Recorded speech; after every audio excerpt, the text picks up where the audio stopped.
Good morning friends. आज हम लोग पढ़ेंगे भारत का भूगोल। चलिए स्टार्ट करते हैं। थोड़ा थोड़ा मेहनत, थोड़ा थोड़ा प्रयास। भारत का प्राचीन नाम क्या था? तो भारत को आर्यावर्त जम्बूद्वीप के नाम से भी जाना जाता था। ये भारत के प्राचीन नाम है।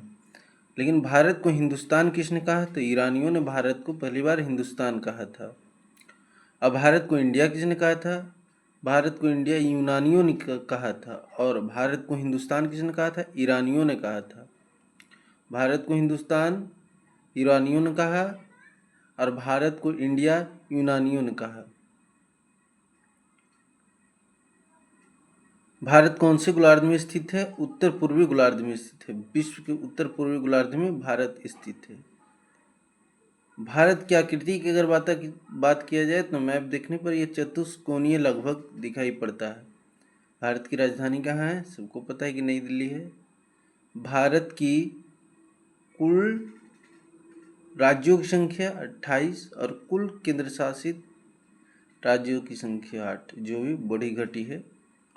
केंद्र शासित राज्यों में बदलाव आया है। भारत का कुल क्षेत्रफल है 32,87,263 वर्ग किलोमीटर। कितना है? 32,87,263 वर्ग किलोमीटर। भारत का क्षेत्रफल की बात किया जाए तो संपूर्ण विश्व के क्षेत्रफल का 2.42% है। भारत का क्षेत्रफल संपूर्ण विश्व के स्थिति नज़र से भारत का क्षेत्रफल 2.42% है। क्षेत्रफल की दृष्टि से विश्व में भारत का स्थान कौन सा है? क्षेत्रफल की दृष्टि 7वें स्थान पर है। क्षेत्रफल की दृष्टि से विश्व में भारत का स्थान 7वां है।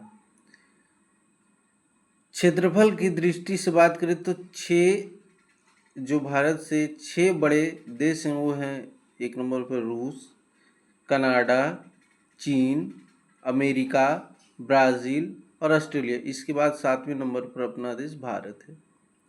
भारत की कुल जनसंख्या की बात करें तो पूर्व के आंकड़ों के अनुसार 121.08 करोड़ है, लेकिन अभी की जनसंख्या लगभग 125 करोड़ हो चुकी है। जनसंख्या की दृष्टि से विश्व में भारत का स्थान कौन सा है? दूसरा। पहला स्थान किसका है? चीन का। विश्व जनसंख्या का भारत में निवास करता है 17.5%। यानी विश्व के हिसाब से देखा जाए तो भारत में जनसंख्या विश्व के अनुसार 17.5% निवास करती है। भारत में सर्वाधिक बोली जाने वाली भाषा कौन सी है? हिंदी। भारत में सबसे बड़ी जनजाति कौन सी है? भील। और दूसरे नंबर पर गोंड जनजाति। भारत का अक्षांशीय विस्तार क्या है? 8 डिग्री 4 मिनट से लेकर के 37 डिग्री 6 मिनट उत्तरी अक्षांश। और देशांतरीय स्थिति क्या है? 68 डिग्री 7 मिनट से लेकर के 97 डिग्री 25 मिनट पूर्वी देशांतर। अक्षांश के हिसाब से 8 डिग्री 4 मिनट से 37 डिग्री 6 डिग्री उत्तरी अक्षांश और देशांतर में 68 डिग्री 7 मिनट से 97 डिग्री 25 मिनट पूर्वी देशांतर है। भारत के उत्तर से दक्षिण की कुल लंबाई है 3214 किलोमीटर और पूरब से पश्चिम की लंबाई है 2933 किलोमीटर। भारत के सबसे पूर्व में स्थित है किबीथू, जो अरुणाचल प्रदेश में एक स्थान है। किबीथू भारत की सबसे पूर्वी बिंदु है। भारत की पश्चिमी बिंदु की बात करें तो कच्छ जिला में पड़ता है गुजरात में, जिसका नाम है गौर माता या उसे गुहार मोती भी कहते हैं। और भारत की उत्तरी बिंदु है इंद्रौकौल, जो लद्दाख में पड़ता है। भारत की दक्षिणतम बिंदु है इंदिरा पॉइंट, जो ग्रेट निकोबार द्वीप के दक्षिण में स्थित है, जिसे पिग्मेलियन या पार्सन पॉइंट भी कहते हैं। भारत का पूर्वी बिंदु कौन सा हो गया? सबसे लास्ट पूरब में किबीथू, जो अरुणाचल प्रदेश में स्थित है। सबसे पश्चिमी बिंदु है कच्छ जिला गुजरात में स्थित है। गुहार मोती या गौर माता कहते हैं उसे। उत्तरी बिंदु कौन सी है? इंदिरा कॉल, जो लद्दाख में स्थित है। और दक्षिणतम बिंदु है इंदिरा पॉइंट, जिसे पिग्मेलियन पॉइंट या पार्सन पॉइंट भी कहते हैं, जो ग्रेट निकोबार के दक्षिण में स्थित है। और भारत की मुख्य भूमि का दक्षिण बिंदु है कन्याकुमारी।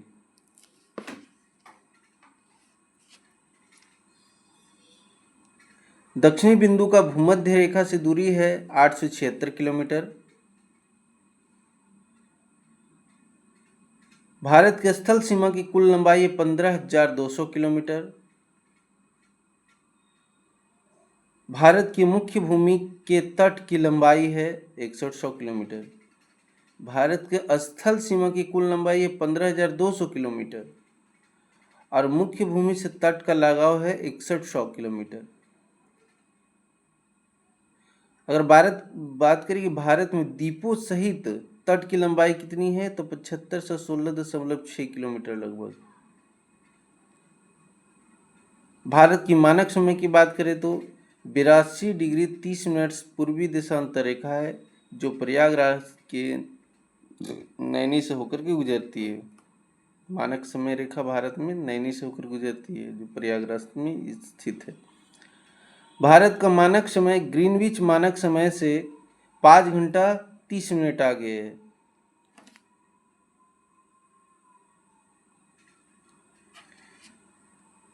बिरासी डिग्री 30 मिनट पूर्वी देशांतर रेखा भारत के 5 राज्यों से होकर गुजरती है। कौन कौन?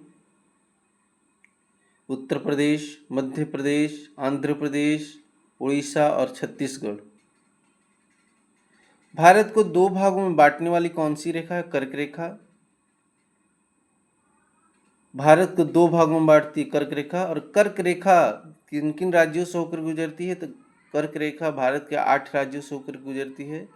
गुजरात, राजस्थान, मध्य प्रदेश, छत्तीसगढ़, झारखंड, पश्चिम बंगाल, त्रिपुरा एवं मिजोरम से। भारत में कर्क रेखा है जो भारत को दो भागों में बांटती है, लेकिन कर्क रेखा भारत के 8 राज्यों से होकर गुजरती है। वो राज्य हैं गुजरात, राजस्थान, मध्य प्रदेश, छत्तीसगढ़, झारखंड, पश्चिम बंगाल, त्रिपुरा और मिजोरम। भारत में क्षेत्रफल की दृष्टि से सबसे बड़ा राज्य राजस्थान है और सबसे छोटा राज्य गोवा है। और बात करें कि भारत में क्षेत्रफल की दृष्टि से सबसे बड़ा केंद्र शासित प्रदेश है कौन सा? जम्मू कश्मीर। और सबसे छोटा केंद्र शासित प्रदेश है क्षेत्रफल की दृष्टि से लक्षद्वीप। भारत की बात करें, जनसंख्या में सबसे बड़ा राज्य उत्तर प्रदेश है और जनसंख्या के हिसाब से सबसे छोटा राज्य सिक्किम। जनसंख्या में सबसे बड़ा केंद्र शासित प्रदेश दिल्ली है और सबसे छोटा लक्षद्वीप। भारत में क्षेत्रफल में सबसे बड़ा जिला की बात करें, कच्छ जिला है क्षेत्रफल में सबसे बड़ा जिला, जो गुजरात में पड़ता है, कच्छ गुजरात। और क्षेत्रफल में सबसे छोटा जिला माहे, जो पुदुचेरी में पड़ती है। भारत में तटीय राज्यों की कुल संख्या कितनी है? 9। भारत में तटीय राज्यों की कुल संख्या 9। सबसे लंबी तट रेखा वाला राज्य कौन सा है? गुजरात। भारत की सबसे लंबी तट रेखा वाला राज्य कौन सा है? गुजरात। अब भारत की सबसे छोटी तट रेखा वाला राज्य कौन सा है? गोवा। भारत की सबसे छोटी तट रेखा वाला राज्य गोवा और सबसे बड़ी या सबसे लंबी तट रेखा वाला राज्य गुजरात। भारत का औसत समुद्र तल नापा जाता है चेन्नई तट से।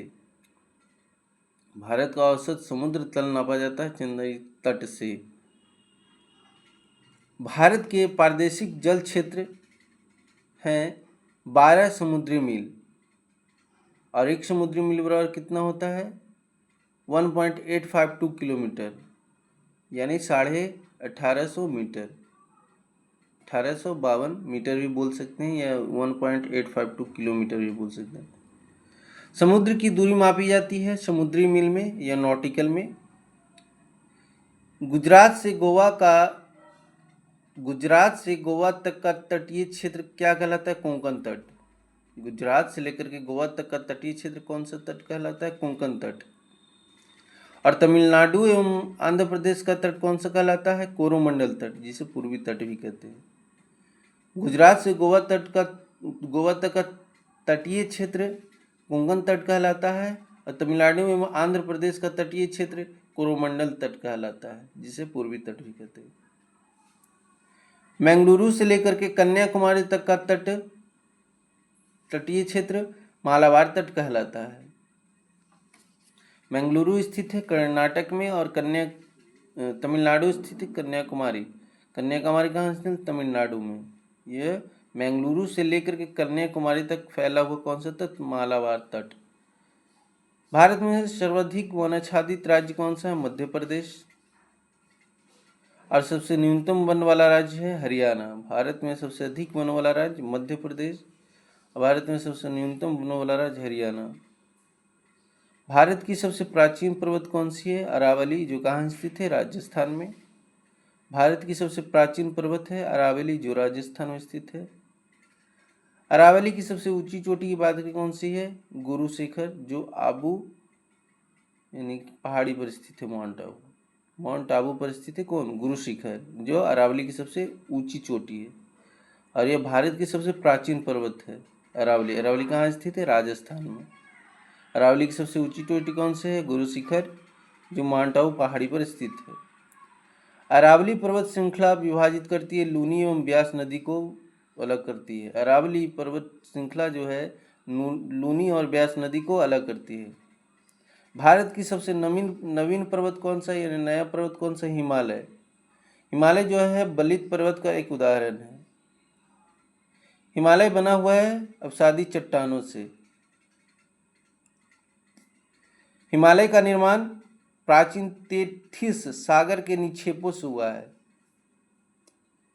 हिमालय की सबसे ऊंची श्रेणी कौन सी है? हिमाद्री। और हिमालय का पाद प्रदेश कहलाता है शिवालिक, यानी कि जो उसके सबसे नीचे, यानी कि पाद मतलब पैर में बसा हुआ, शिवालिक कहलाता है वो। शिवालिक का निर्माण सेनेजोइक काल में ही हुआ है। प्रायद्वीपीय पर्वतों का निर्माण पैलियोजोइक कल्प से हुआ है।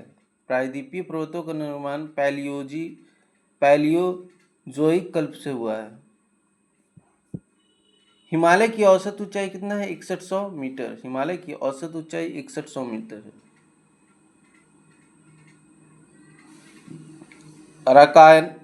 अराकान योमा पर्वत कहाँ स्थित है? म्यांमार में। अराकान योमा पर्वत कहाँ स्थित है? म्यांमार में। मेवाड़ का पठार कहाँ स्थित है? राजस्थान और मध्य प्रदेश में। मेवाड़ का पठार राजस्थान और मध्य प्रदेश में स्थित है। मालवा का पठार फैला हुआ है मध्य प्रदेश से राजस्थान से गुजरात तक। मालवा पठार मध्य प्रदेश, राजस्थान, गुजरात तक फैला हुआ है। मालवा का पठार कहाँ स्थित है? अरावली और विंध्य श्रृंखलाओं के मध्य में मालवा पठार स्थित है। अरावली और विंध्य श्रृंखलाओं के मध्य में। मैकाल का पठार कहाँ है? छत्तीसगढ़ में। मैकाल का पठार कहाँ स्थित है? छत्तीसगढ़ में। मैकाल पहाड़ी की सबसे ऊंची शिखर है अमरकंटक। मैकाल पहाड़ी की सबसे ऊंची शिखर है अमरकंटक। भारत का रूर किसे कहा जाता है? छोटा नागपुर के पठार को। भारत का रूर किसे कहा जाता है? छोटा नागपुर के पठार को।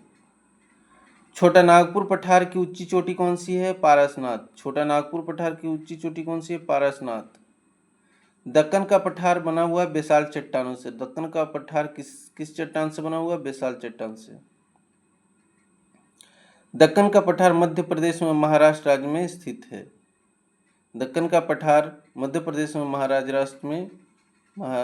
महाराष्ट्र राज्य में स्थित है। दक्कन पठार का पूर्वी भाग विदर्भ है। महिमा तट महाराष्ट्र में स्थित है। माहिम तट महाराष्ट्र में स्थित है। गिरनार की पहाड़ियां गुजरात में स्थित है। गिरनार की पहाड़ियां गुजरात में स्थित है। दक्षिण पठार की ढाल पूरब की ओर है। दक्षिण पठार की ढाल पूरब की ओर है। यू आकार की घाटी का निर्माण हिमछादन से होता है। यू आकार की घाटी का निर्माण हिमछादन से होता है। धारवाड़ का पठार कर्नाटक राज्य में स्थित है। धारवाड़ का पठार कर्नाटक राज्य में स्थित है। सतपुड़ा पहाड़ियां नर्मदा एवं ताप्ती नदियों के मध्य में स्थित है। सतपुड़ा पहाड़ी नर्मदा एवं ताप्ती नदी के मध्य में स्थित है। सतपुड़ा पहाड़ियाँ जो नर्मदा एवं ताप्ती नदी के बीच में स्थित है, कहाँ? मध्य प्रदेश में, मध्य में स्थित है, मध्य प्रदेश में। सतपुड़ा रेंज की सर्वोच्च चोटी है धूपगढ़। सतपुड़ा की सर्वोच्च चोटी है धूपगढ़ी। धूपगढ़ी कहाँ स्थित है? पंचमढ़ी यानी मध्य प्रदेश में। पंचमढ़ी नामक स्थान कहाँ है? मध्य प्रदेश में। महादेव नामक पहाड़ियाँ कहाँ है? सतपुड़ा पर्वत श्रेणी का भाग है जो मध्य प्रदेश में स्थित है। महादेव पहाड़ियाँ सतपुड़ा पर्वत का ही एक भाग है जो मध्य प्रदेश में स्थित है। महेंद्रगिरी पर्वत कहाँ स्थित है? पूर्वी घाट का एक पर्वत है जो उड़ीसा में स्थित है। महेंद्रगिरी उड़ीसा में स्थित है।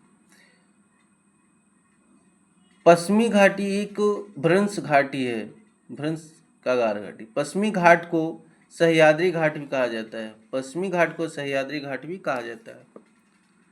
उत्तरी सह्याद्री की सर्वोच्च शिखर कालसुबाई है। उत्तरी सह्याद्री की सर्वोच्च शिखर कालसुबाई है और दक्षिणी सह्याद्री की सर्वोच्च शिखर कुद्रेमुख है।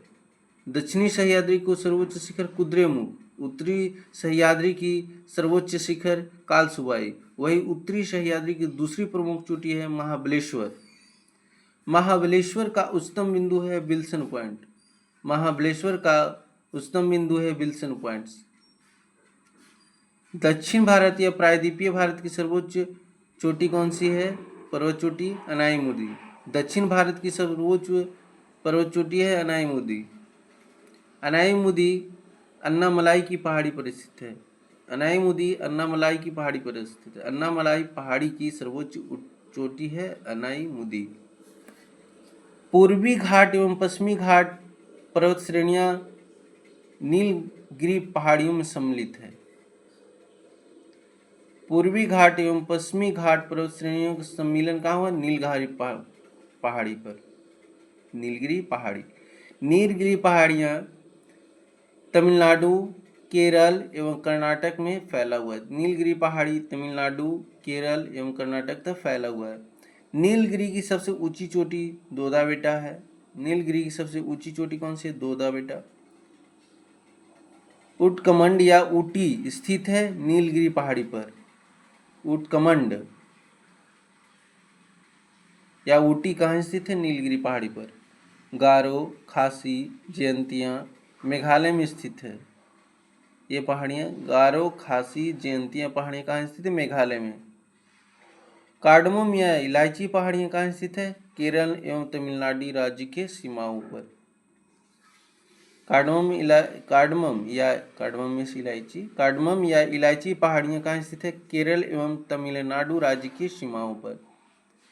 शिवराय पहाड़ी कहाँ है? तमिलनाडु में। शिवराय पहाड़ी तमिलनाडु में। वही शेषाचलम पहाड़ी है तेलंगाना में। शेषाचलम पहाड़ी है तेलंगाना में। कोडाई कनाल स्थित है पालनी पर्वत श्रेणी पर। कोडाई कनाल पालनी पर्वत श्रेणी पर।